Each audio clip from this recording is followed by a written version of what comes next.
একটা সময়ে হঠাৎ করে কোনো একটা মাসে যদি অতিরিক্ত এলসি খোলা হয়ে যায় এবং ওই এলসি পেমেন্ট যদি আমার 3 মাসের মধ্যে পড়ে, তাহলে আমি দেখতে পাচ্ছি যে জুন জুলাই অগাস্টের জায়গায় আমার এসে অনেক বেশি পেমেন্ট চলে আসছে। তো একটা হিসাব করে যদি আমরা আগের থেকে ডিটারমাইন করে রাখি যে এই 3 মাসে আমার এত টাকা পেমেন্ট আছে, যেটা বাংলাদেশ ব্যাংক করতে পারে এবং যেটা হিসাবটা রাখা, সেই হিসাবটা যদি আমরা রাখতে পারি তাহলে কিন্তু we are better of.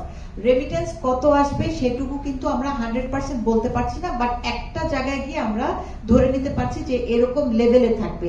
But ওই জায়গাটা থেকে কমা বা কিংবা বাড়ায়, মানে কমা বাড়া যদি হয়, which we can identify as causes of increase or decrease, ওই কজ গুলিকে যদি আমরা হেল্প করতে পারি, যেরকম এখন যেরকম ইউএস থেকে যদি ডলার আসে 5%, ওখানে আমাদের একটা কর দিতে হচ্ছে, এই জায়গাটা কিন্তু দিস উইল মানে have a impact on the remittances. So এইখানটা আমাদের কাজ করে যদি আমরা কোনোভাবে এটাকে যে জায়গাটা কর দিতে হচ্ছে সেখানটা যদি একটা সরকারি কোনো ছাড় দেওয়া যায়, তাহলে কিন্তু আমি কস্টটাকে মিটিগেট করতে পারলাম। সো কেস বাই কেস, মানে আইটেম বাই আইটেম যদি আমরা হিসাব করে হিসাবটা রাখতে পারি তাহলে কিন্তু আমরা ভালো থাকতে পারবো। আমাদের আরেকটা জায়গায় আমরা দেখেছি যে সিসিআইএমডির কাছে কিন্তু একটা পুরো হিসাব থাকে যে কত টাকার এলসি আসলো এবং গেল, সেই হিসাবটা এবং অ্যাকচুয়াল পেমেন্টের যে টাইমটা, there is a difference because of the UPAS, মানে এলসি করা এবং ইউপাসের জন্য। এবং একটা সময় আমরা ইউপাসের ক্ষেত্রে অনেক এক্সটেনশন নিয়েছি, 1 বছর নিয়েছি, 1.5 বছর নিয়েছি, 2 বছর নিয়েছি, ইভেন এট সার্টেন টাইমস 5 বছর পর্যন্ত মেশিনারি এলসি ডেফার্ড করা গেছে।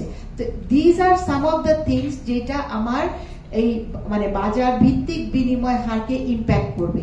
সো আমরা যদি এই নিয়ামকগুলি, এই কজগুলিকে যদি আমরা মনিটর করতে পারি তাহলে কিন্তু এই বিনিময় হারটা আমাদের জন্য প্রবলেম হবে না।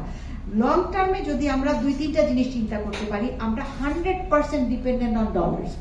এখানে যদি আমরা একটু কোনোভাবে ইউরোতে কিছু আনতে পারি, কিছু চাইনিজ কারেন্সিতে আনতে পারি, তাহলে একটা dependency on one currency is a মানে difficult thing for the country. এটা আমি মনে করি ওভার দ্য পিরিয়ড যদি আমরা আস্তে আস্তে করে আরো 2-1টা কারেন্সির উপরে ডিপেন্ডেন্সি বাড়াই, তাহলে লঙ্গার পিরিয়ড অফ টাইমে আমরা জিনিসটাকে ম্যানেজ করতে পারবো ভালো। আমাদের দেশ থেকে যেসব জায়গায় টাকা চলে গেছে, সেই সব জায়গায় যখন যাচ্ছে কিভাবে, কতটুকু গেছে, সেটা যদি একটু মনিটর করা যায়, সেই জায়গাটাতে আমার মনে হয় যে ইন্টারন্যাশনাল রেগুলেশনস আর দেয়ার। যেরকম আপনি আমেরিকাতে খুব ইজিলি টাকা পাঠাতে পারবেন না, বাট দুবাইতে খুব ইজিলি টাকাতে পাঠাতে পারবেন। রিসেন্টলি দুবাই ব্যাংকগুলোও কিন্তু একটু